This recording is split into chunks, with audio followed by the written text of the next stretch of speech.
It's the Hybond Model 522A gold wire bonder, thermosonic gold wire ball bonder.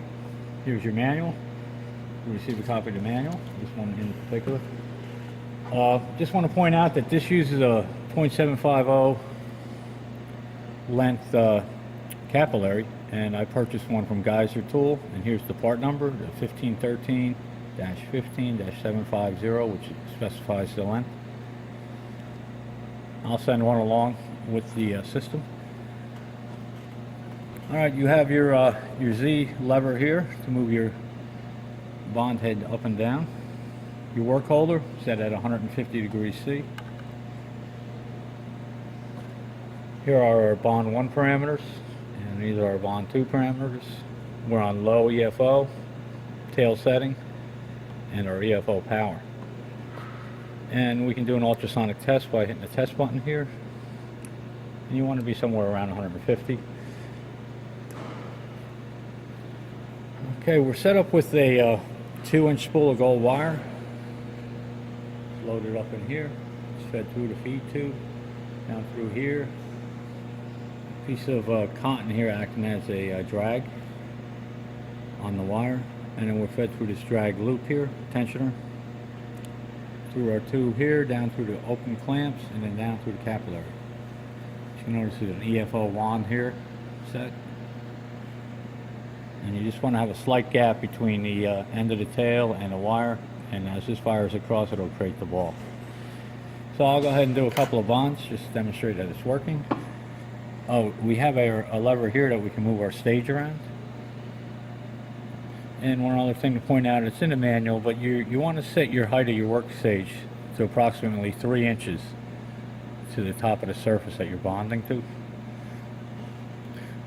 So I'm going to go ahead and line up and do a couple of bonds. Bond 1. Now we're set at loop. Well, there's a loop adjustment internal here. It talks about it in the manual to show you exactly how to set it. But I have a loop setting there. I'll step back, go ahead and do bond 2.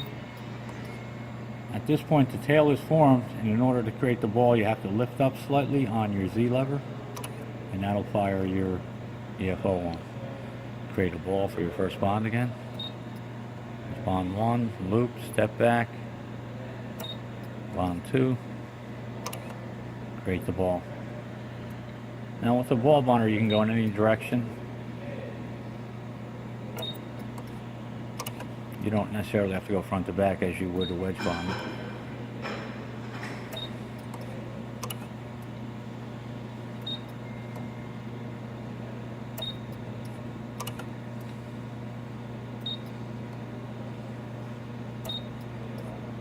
As you can see, I'm making bonds continuously here.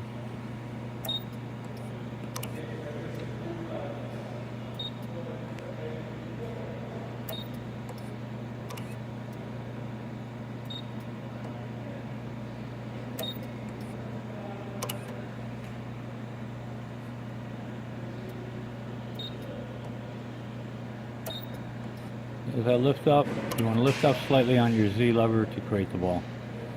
One final thing too is this is set up with your fiber optic lighting, which you can adjust, and that's the light source is in the back here, connected and powered into the outlet that's found on the back of the bonder. One additional thing, there is a 1/2-inch spool back here. It's a little hard to see. If you want to use a 1/2-inch spool instead of a 2-inch spool, you can set it up so that you're able to use that. Right now I got it tucked away behind the microscope.